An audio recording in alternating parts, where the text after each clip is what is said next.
Hello बच्चों, क्या हाल चाल। और आज आपका भाई लेकर के आया है फिर से एक बार इस BA concept king YouTube channel पर अर्धनारीश्वर पाठ का मोस्ट वीवीआई ऑब्जेक्टिव जो सीधा लड़ेगा एग्जाम में। और आप जैसा कि देख भी रहे हैं क्लास 12 बिहार बोर्ड हिंदी अध्याय 4 का अर्धनारीश्वर जो कि विद्या में निबंध है और एमसीक्यू क्वेश्चन जो तैयारी के लिए काफी नंबर 1 होगा। तो आप लोग इस वीडियो को जरूर देखें और साथ ही साथ चैनल पर आप अगर नए हैं तो चैनल को सब्सक्राइब करें और वीडियो अच्छा लगे तो लाइक करें। और उसमें दो होता है, ऊपर एगो नीचे, ऊपर वाला नीचे वाला नहीं, आगे। और साथ ही साथ कमेंट बॉक्स में जरूर बताएं कि ये वीडियो आप लोग को कैसे लगा। तो चलिए स्टार्ट करते हैं इस पाठ को काफी ही नए अंदाज में, नए तरीके से। तो चलिए शुरू करते हैं।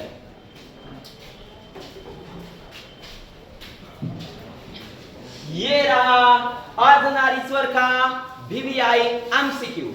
तो चलिए शुरू करते हैं।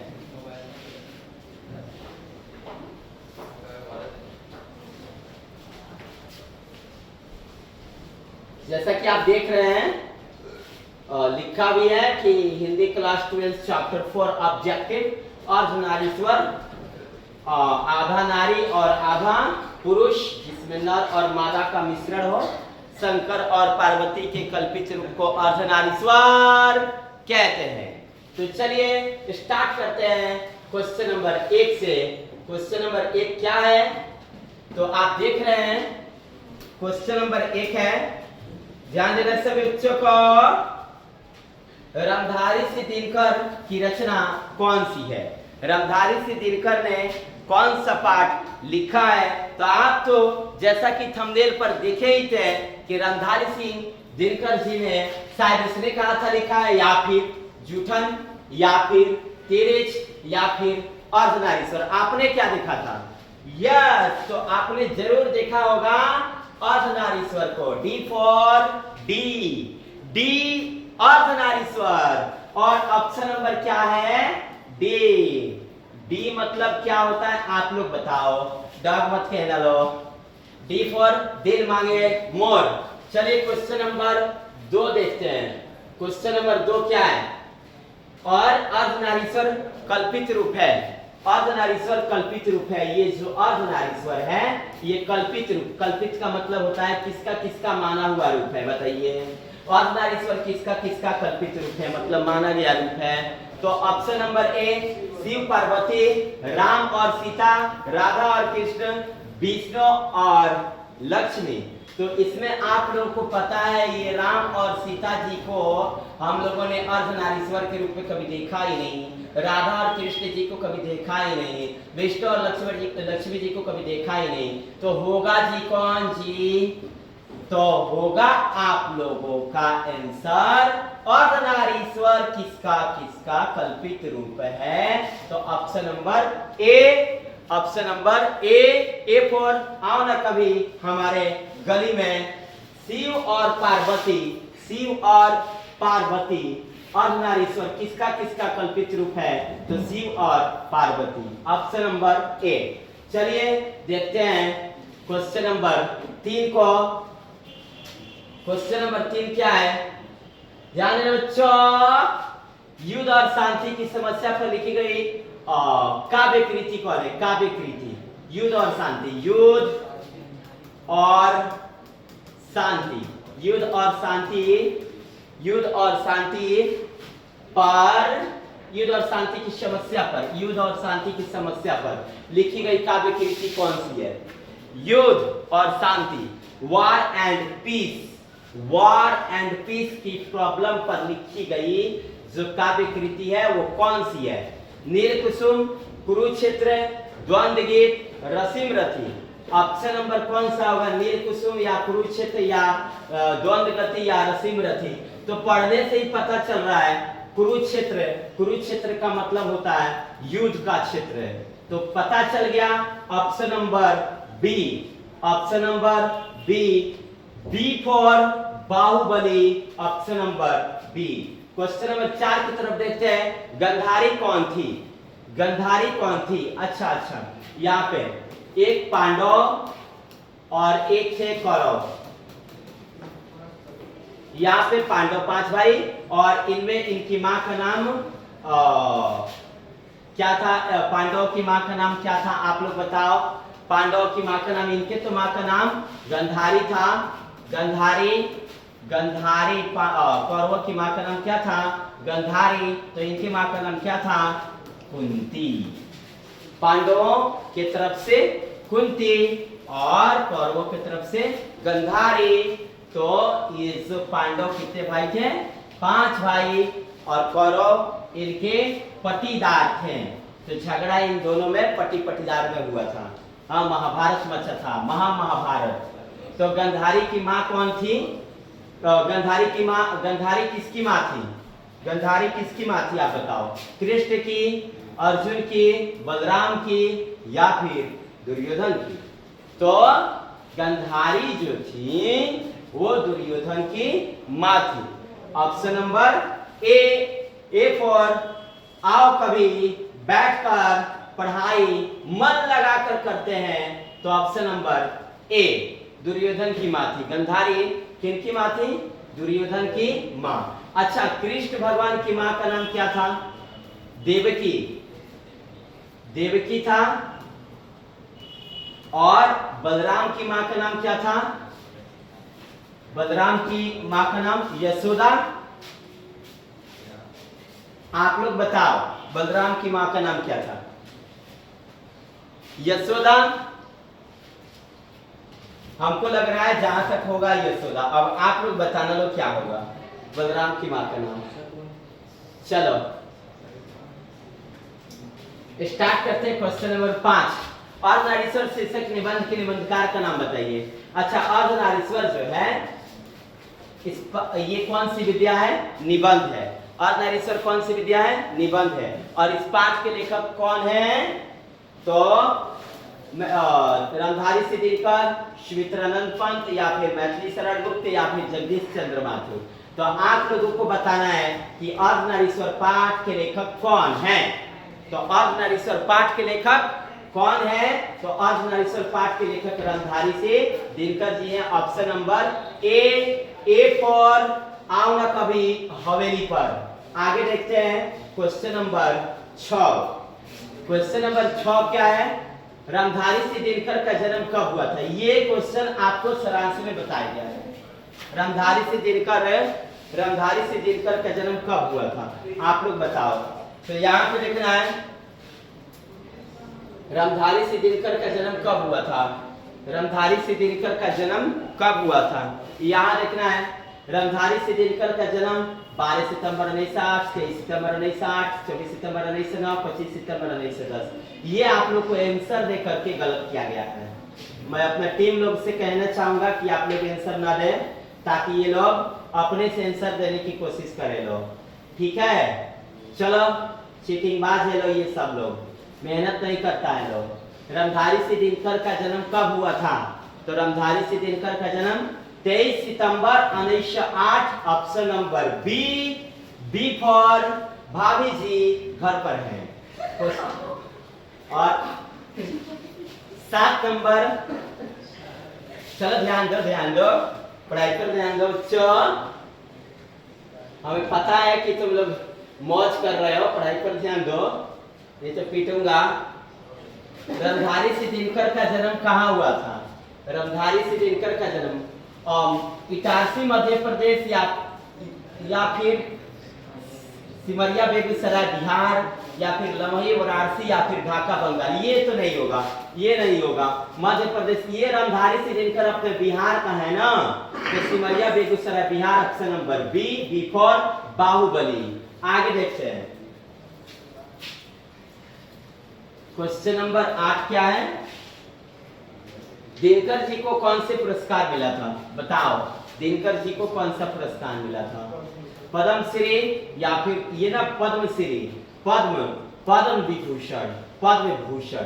तो पता है पद्म विभूषण इनको नहीं मिला था, पद्मश्री भी नहीं मिला था, पद्म भी नहीं मिला था, इनको मिला था पद्म भूषण अवार्ड। दिनकर जी को कौन सा पुरस्कार मिला था जी? पद्म भूषण अवार्ड। ये क्वेश्चन बहुत ज्यादा इंपॉर्टेंट है ना। दिनकर जी को कौन सा पुरस्कार मिला था? Padma Bhushan award.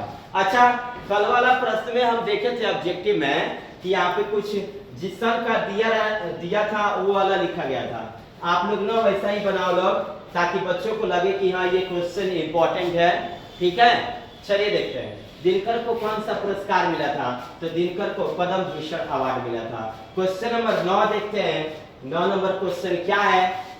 9 number question, जिस पुरुष में यहाँ पे जिस पुरुष में नारीत्व नहीं डैश डैश है। अच्छा, पुरुष में नारी नहीं, क्या बात है?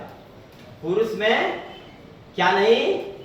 नारी नहीं, तो डैश डैश है। बताइए वो संपूर्ण है कि अपूर्ण है कि अधूरा है कि अर्धपूर्ण है? अर्धपूर्ण माने तो आधा पूरा, ये तो गलत होगा। आधा पूरा कौन होता है? ये तो गलती होगा। संपूर्ण जिसमें नारी नहीं संपूर्ण हो सकता है। ये तो एक लॉजिकल लग रहा है कि दोनों गलती है। अच्छा, रही बात है दुगो की। अपूर्ण, अपूर्ण माने पूरा नहीं, अधूरा माने बेकार। ये तो आदमी, पुरुष में जब नारी नहीं तो आदमी थोड़ी बेकार होता है, अपूर्ण होता है। Option number B, B for Baahubali. Option number B. Question number 10 देखते हैं क्या है। 10 नंबर क्वेश्चन क्या है? 10 नंबर क्वेश्चन, रमधारी सिंह दिनकर की काव्य कृति कौन नहीं है? अच्छा, रमधारी सिंह दिनकर ने कौन से पाठ नहीं लिखा है? इसमें कौन से काव्य की रचना नहीं की है? आप 12th वालों से ना मेरा रिक्वेस्ट होगा कि, और आपका ये सितंबर है ना, अक्टूबर, नवंबर देखना है, नवंबर, दिसंबर, जनवरी, कुल मिलाकर के आपके पास टोटली रूप से 4 महीना है। आप लोगों को मैं बता दूं कि मैं ना इस माह में मैं खत्म करने वाला हूँ, पता है क्या? ये हिंदी खत्म कर दूंगा, है ना, इस माह में। और आप लोगों को ना हमेशा मैं शाम के शाम लगभग 7 बजे से मेरा क्लास चलता है इसी YouTube चैनल पर। लेकिन अभी लाइव नहीं चल रहा है, कुछ दिन के बाद से लाइव चलेगा। तो मैं ना बता दूं आप लोगों से कि मैं ना शाम के शाम ना फिजिक्स या फिर केमिस्ट्री या फिर बायोलॉजी पढ़ाता हूँ। ठीक है, तो अभी आप लोग क्लियरली रूप से सितंबर माह में ना पूरा हिंदी को कंप्लीट कर लीजिए लोग, पूरा हिंदी को सितंबर माह में कंप्लीट।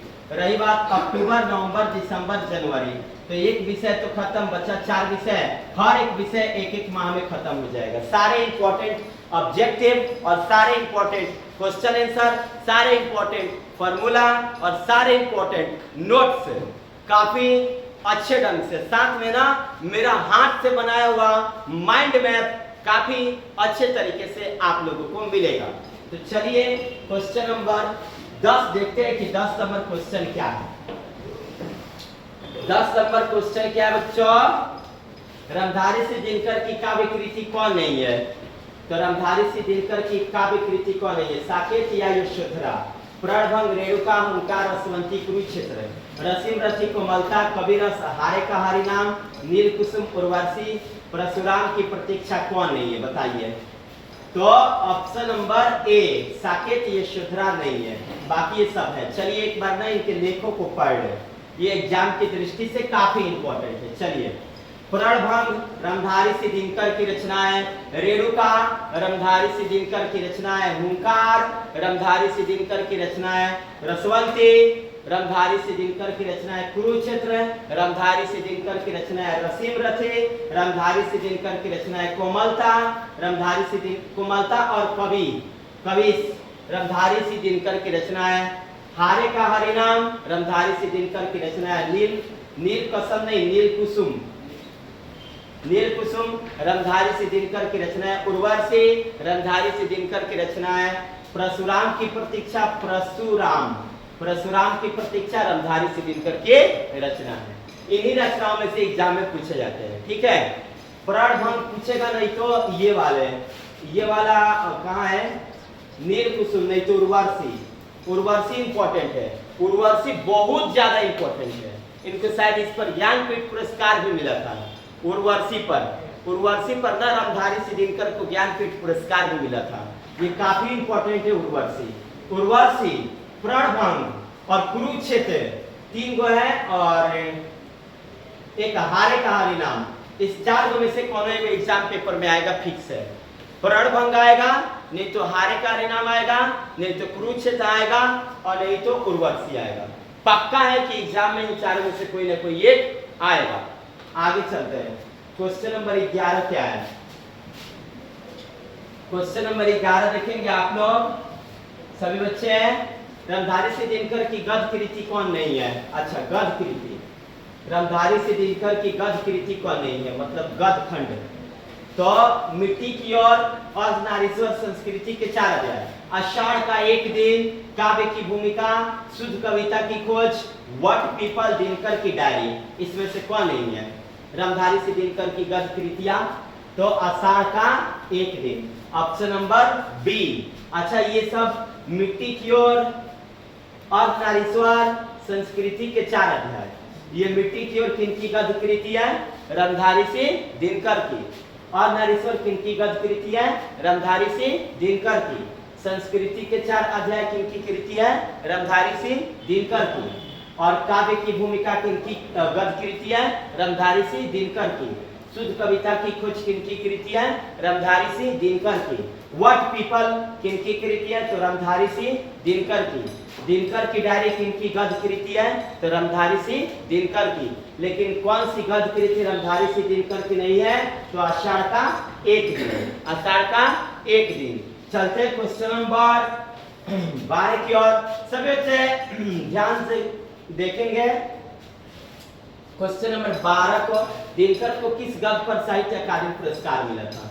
अच्छा, एक ना ज्ञानपीठ पुरस्कार बताया गया, यहाँ पे इनको मिला था पद्म भूषण, पद्म भूषण मिला था, पद्म भूषण, ये याद रखना है। साहित्य अकादमी पुरस्कार, भारतीय ज्ञानपीठ पुरस्कार, देखिए लाइन वाइज है, ये लाइन वाइज रखा गया ताकि आप लोग उसको अच्छे ढंग से याद कर सकें। बताइए, इनको पद्म भूषण अवार्ड मिला था, है ना, और साथ ही साथ साहित्य अकादमी पुरस्कार मिला था, भारतीय ज्ञानपीठ पुरस्कार मिला था। लेकिन कौन कौन सी रचना पर ये सारे पुरस्कार मिले थे? आइए देखते हैं। साहित्य अकादमी पुरस्कार संस्कृति के 4 अध्याय पर मिला था। और कौन से काव्य पुस्तक पर भारतीय ये गद्य पुस्तक है और ये काव्य पुस्तक है। गद्य पुस्तक पर इनको साहित्य अकादमी पुरस्कार मिला था। गद्य पुस्तक संस्कृति के 4 अध्याय है। आइए है काव्य पुस्तक, ये ना क्या नाम है उसका? उर्वशी। ऑप्शन नंबर डी जो है, option number D, option number D, option number D Urvashi. Urvashi जो है ये काव्य पुस्तक है। उर्वशी क्या है? काव्य पुस्तक। उर्वशी क्या है? बोलो बच्चों, उर्वशी क्या है? काव्य पुस्तक। और ये जो संस्कृति के 4 अध्याय है ये गद्य पुस्तक है, गद्य पुस्तक। तो ये ना छोड़ना नहीं है, आप लोगों को ध्यान में रखना है कि संस्कृति के 4 अध्याय क्या है? गद्य पुस्तक, है ना। और इस पर उनको कौन सा पुरस्कार मिला था? साहित्य अकादमी पुरस्कार। और काव्य पुस्तक इनका कौन है? भारतीय ज्ञान काव्य पुस्तक कौन है? उर्वशी। काव्य पुस्तक कौन है? उर्वशी। और उर्वशी पर कौन सा पुरस्कार मिला था? भारतीय ज्ञानपीठ पुरस्कार। तो क्वेश्चन नंबर 12 एक बार हम फिर से पढ़ेंगे। दिनकर को किस गद्य पुस्तक पर साहित्य अकादमी पुरस्कार मिला था? तो संस्कृति के 4 अध्याय, option number B. B for बात मत करो, पढ़ाई पर ध्यान दो। और अब क्वेश्चन नंबर 13 जो है, दिनकर को किस काव्य पुस्तक पर भारतीय ज्ञानपीठ पुरस्कार मिला था? तो ऑप्शन नंबर डी, उर्वशी पर भारतीय ज्ञानपीठ पुरस्कार मिला था। D, D for Devsena, option number D. आगे चलते हैं। क्वेश्चन नंबर 14 क्या है? देखना है। रामधारी से दिनकर का निधन कब हुआ था? 22 अप्रैल 1972, 23 अप्रैल 1973, 24 अप्रैल 1974, 25 अप्रैल 1975। देखो ये बनाने वाले भी कितने पेज हैं? अप्रैल अप्रैल अप्रैल, 22, 23, 24, 25, 72, 73, 74, 75। है ना कंफ्यूजन? हाँ, तो क्या इसमें कंफ्यूजन? प्यार से आप टिक कर ही सकते हो। 24 अप्रैल 1974, ऑप्शन नंबर सी। C4 कहो ना प्यार है, ऑप्शन नंबर सी 24 अप्रैल 1974। और रामधारी सिद्दीकर का निधन कब हुआ था? 24 अप्रैल 1974। आगे देखते हैं क्या है। क्वेश्चन नंबर 15 और 16 क्या है? दिनकर की कविता कौन सी गुण नहीं थी? दिनकर की कविता का कौन सा गुण नहीं था, है ना? दिनकर की कविता का कौन सा गुण नहीं था? ओज गुण, मिश्रणता, पौरस, प्रभावपूर्ण वाग्मिता। अच्छा, दिनकर की कविता का न गुण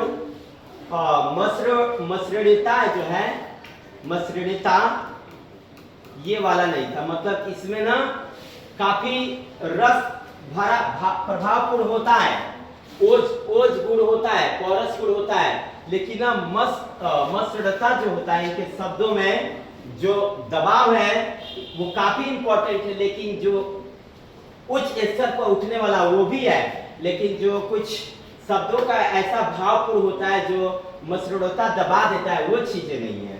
आगे, दिनकर किस युग के कवि थे?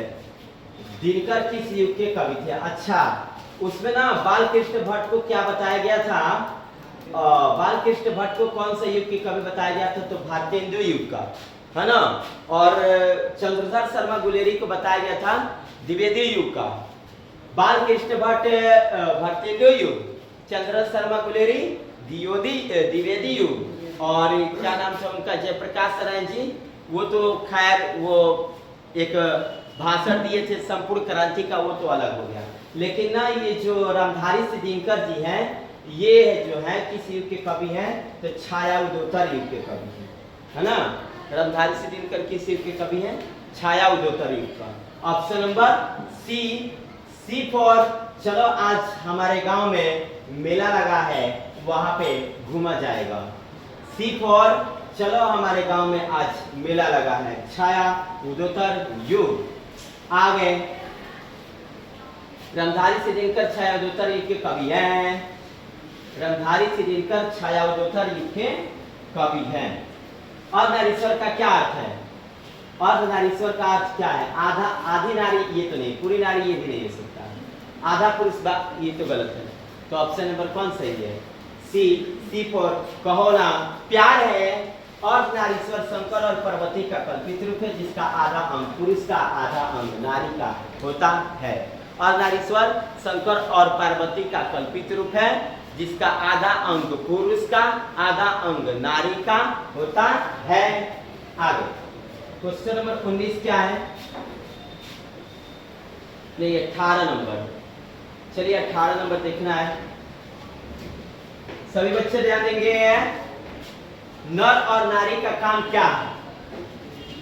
नर नारी और नारी नर हो गई है, ये गलत है। नर कुदाल चलाने वाला बलशाली किसान और नारी का काम अछोड़ना पछोड़ना। Yes, option number B. नर पुरुष जो है ना, ये कुदाल चलाएगा, बलशाली है पुरुष, किसान है, और नारी खाली अछोड़ना पछोड़ना जानती है। ऑप्शन नंबर बी फॉर बहुत हो चुका नारियों के बारे में, नारियों का सम्मान करो। नर और नारी का काम काज क्या? नर और नारी का काम क्या है? तो नर का काम कुदाल चलाने वाला बलशाली किसान, और नारी का कार्य बताइए? तो अछोड़ना पछोड़ना। प्रेमचंद थे गीतकार, कथाकार, फिल्मकार, संगीतकार। अरे मुंशी प्रेमचंद जी तो बहुत फेमस कथाकार थे। ऑप्शन नंबर बी पर आप लोग सोच के बताना लो, बहुत बोल लिए हम भी, आप लोग सोच के बताना लो बी पर क्या होगा। प्रेमचंद थे कथाकार, ऑप्शन नंबर बी। आप लोग को बताना है कमेंट बॉक्स में। चलिए क्वेश्चन नंबर 20 और 21 क्या कहता है देखिएगा। संस्कृति के 4 अध्याय किसकी कृति है? संस्कृति के 4 अध्याय किसकी कृति है?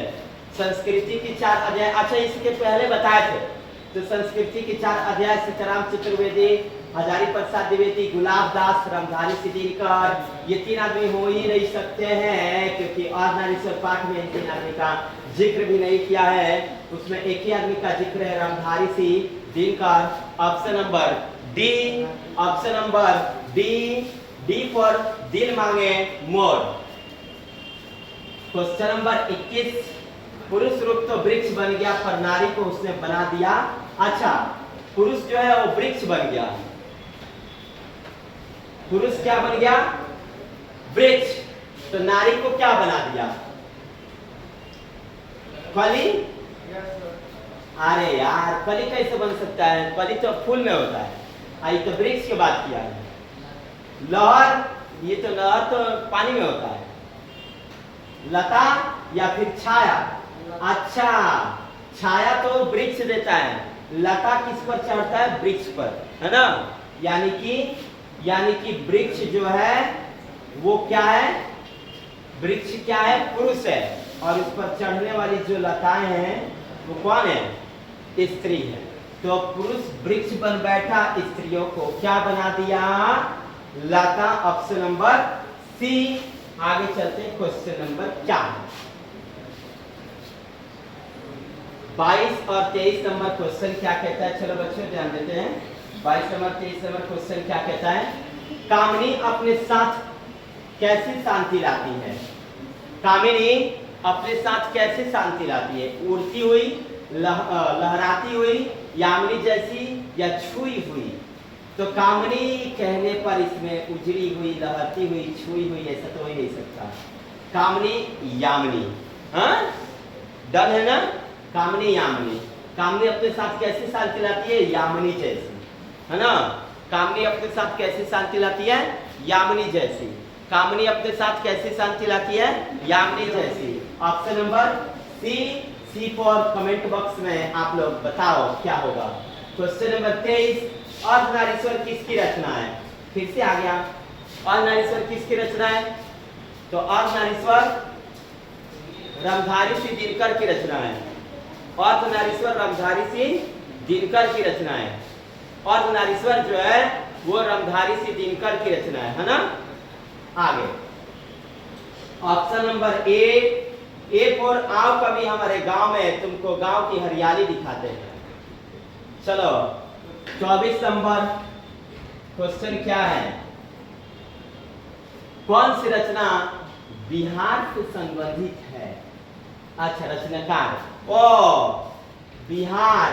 बिहार में काबा, बिहार में महान कवि बाड़न। हाँ, बिहार में काबा, बिहार में दिलकुवर सिंह जैसन योद्धा बाड़न, और बिहार में काबा, बिहार में हम वो बानी।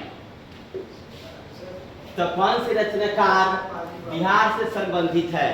हाँ, तो रामधारी सिंह दिनकर जो है वो बिहार से संबंधित रचनाकार है। रामधारी सिंह दिनकर जी जो है वो बिहार से संबंधित रचनाकार है। ऑप्शन नंबर सी फॉर चलो कभी बिहार घूम करके आते हैं। 25 नंबर क्वेश्चन क्या है? आइए देखते हैं। 25 और 26 नंबर, चलो बच्चों ध्यान देना है। 25 नंबर क्वेश्चन क्या है? किस रचनाकार की पंक्तियां है? नारी स्वप्न है, नारी सुगंध है, नारी पुरुष की बाह की झूलती हुई जूही की माला है। ये कथन किस पाठ से लिया गया है, चाहे किस रचनाकार की पंक्ति है? पाठ बोलेगा तो अर्धनारीश्वर से, और कवि के बारे में बोलेगा तो रामधारी से दिनकर से। D for Devsena. Option number B. चलते हैं क्वेश्चन नंबर 26 की ओर। 26 और 27 क्या कहता है? ध्यान दें बच्चों। रामधारी से दिनकर की रचना है अर्धनारीश्वर रोज पोषण नीरज जूठन। आप लोग बता दो, ये तो एक ही बात कई बार आ रहा है। तो रामधारी से दिनकर की रचना A Ardhanarishwar, A number Ardhanarishwar. 27 number question, Ramdhari Singh Dinkar की काव्य रचना है। अच्छा, काव्य रचना एक ना, इसके पहले उर्वशी भी ना काव्य रचना था, उर्वशी, जिस पर ज्ञानपीठ पुरस्कार मिला था रामधारी सिंह दिनकर को।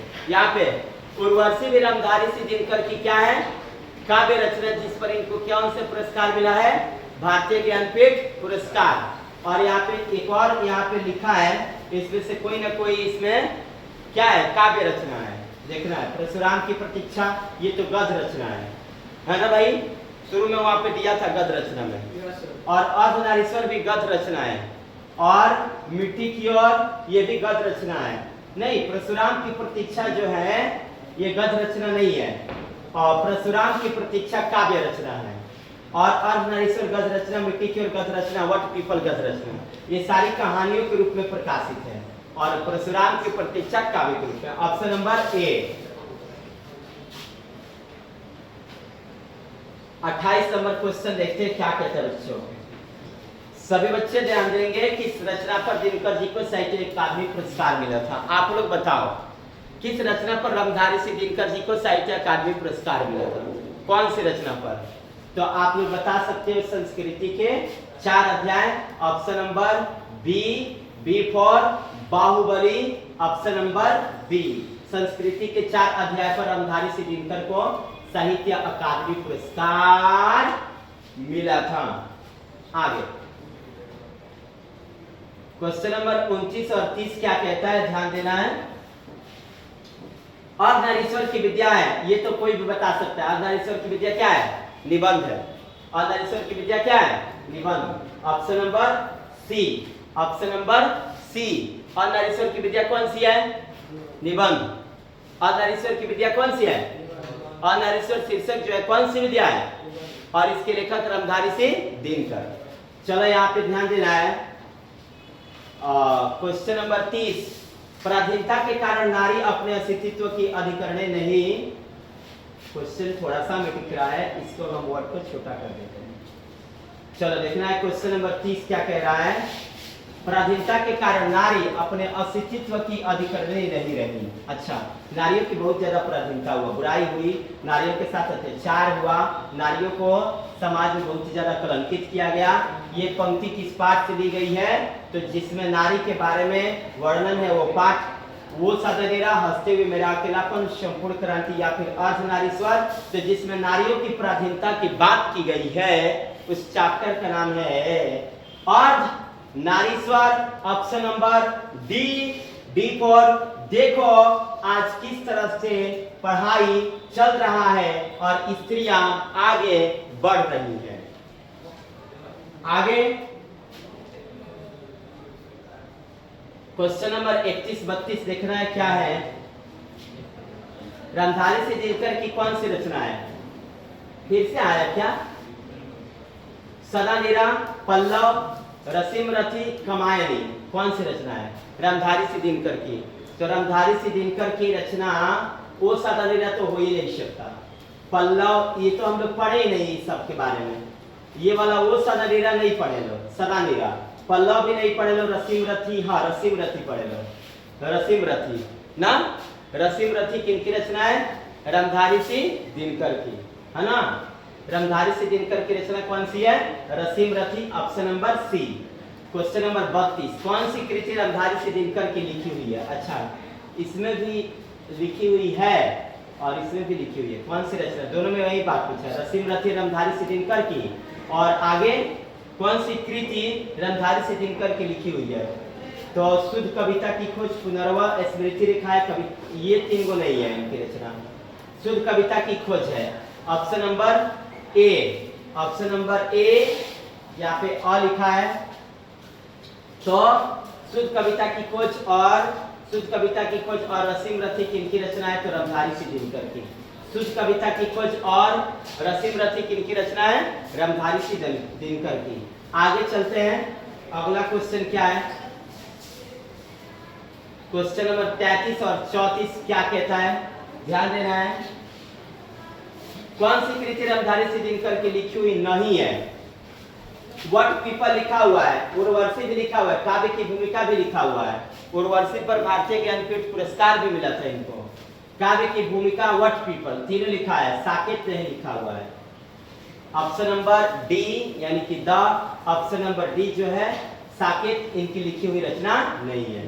34 नंबर प्रेमचंद की रचना है। प्रेमचंद, अच्छा इसमें प्रेमचंद, मुंशी प्रेमचंद जी काफी मस्त कथाकार थे ये मुंशी प्रेमचंद जी। शेखर एक जीवनी, पूस की रात, सिपाही की माँ, मेरी वियतनाम यात्रा, ये तो नहीं है। सिपाही की माँ मोहन राकेश जी की है। पूस की रात, शेखर एक जीवनी, पूस की रात, पूस की रात। Option number B, B for आप लोग कमेंट सेक्शन में जरूर लिखना लो कि बी फॉर आपने क्या सोचा है। पूस की रात रंधारी सिंह दिनकर की रचना है। क्वेश्चन नंबर 35 देखते हैं क्या दिनकर जी को निम्न में कौन सा पुरस्कार दिया गया था? पद्म श्री, पद्म भूषण, पद्म विभूषण, पद्म आप लोग को पता है। पद्म तो नहीं दिया गया था, पद्म विभूषण भी नहीं दिया गया था, पद्म श्री भी नहीं, पद्म भूषण अवार्ड मिला था रंधारी सिंह दिनकर जी को। आगे देखते हैं 35-36 नंबर क्वेश्चन क्या है, ध्यान देना है, ये आप लोग बता सकते हो। अनारीश्वर शीर्षक निबंध के शंकर और पार्वती के किस रूप का वर्णित है? आदर्श रूप, यथार्थ रूप, कल्पित रूप, वास्तविक रूप। ये कल्पित रूप है, मतलब माना गया रूप है ना। कल्पित रूप यानी कि माना गया रूप। अर्धनारीश्वर निबंध में शंकर और पार्वती का किस रूप का वर्णन है? तो कल्पित रूप का, कल्पित रूप का। अर्धनारीश्वर शीर्षक निबंध में शंकर और पार्वती का किस रूप का वर्णन है? तो कल्पित रूप का। किस रूप का? कल्पित रूप का, मतलब माना गया रूप का। ठीक है। 37 नंबर क्वेश्चन, रंधारी सिंह दिनकर किस विश्वविद्यालय से उप कुलपति के पद पर रहे? अच्छा, ये उप कुलपति भी थे। रंधारी सिंह दिनकर किस विश्वविद्यालय में उप कुलपति थे? भागलपुर विश्वविद्यालय। Option number A, Ramdhari Singh Dinkar Bhagalpur विश्वविद्यालय में उप कुलपति थे, है ना। रंधारी सिंह दिनकर किस विश्वविद्यालय में उप कुलपति थे? भागलपुर विश्वविद्यालय में। रंधारी सिंह दिनकर किस विश्वविद्यालय में, क्या हाल है सुनील भाई? रंधारी सिंह दिनकर किस विश्वविद्यालय में उप कुलपति थे? तो भागलपुर विश्वविद्यालय, भागलपुर विश्वविद्यालय। भागलपुर विश्वविद्यालय में रंधारी सिंह दिनकर जी जो थे उप कुलपति के पद पर रहे थे। क्वेश्चन नंबर 48 देखना है क्या है? 38, मैं 48 कह रहा हूं। लास्ट क्वेश्चन है, चलो तो सभी बच्चे ध्यान देंगे पढ़ाई पर। 38 नंबर, नारी और नर एक ही द्रव्य की ढली दो प्रतिमाएं, किस रचनाकार की पंक्ति है? नारी और नर, नारी और नर एक ही द्रव्य, द्रव्य का मतलब पदार्थ, जैसे कि यहां पे देखना है,